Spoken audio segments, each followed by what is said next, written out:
নারায়ণগঞ্জ জেলা মাদক দ্রব্য নিয়ন্ত্রণ অধিদপ্তরের কর্মকর্তাদের হেফাজতে থাকা অবস্থায় সৈয়দুল করিম নামে এক ব্যক্তির মৃত্যু হয়েছে।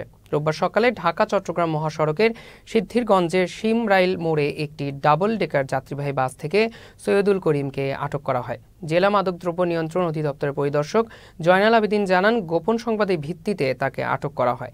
এ সময় সে অসুস্থ হয়ে পরে তাকে হাসপাতালে নিলে কর্তব্যরত চিকিৎসক মৃত ঘোষণা করেন তাকে। তার বিরুদ্ধে কুমিল্লা ও কক্সবাজারে 4টি মামলা রয়েছে। আমরা তাকে জিজ্ঞাসাবাদ করার তাও পুরোপুরি জিজ্ঞাসাবাদ করার মতো সময় হয় নাই আমাদের।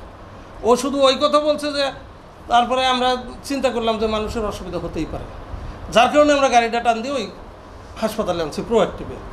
প্রোয়াক্টিভে আসলে জরুরি বিভাগে যে ডাক্তার ছিল উনি দেখে বলছে যে আপনারা দ্রুত খানপুরে নিয়ে যান। আমরা ওইখান থেকে একটা অ্যাম্বুলেন্স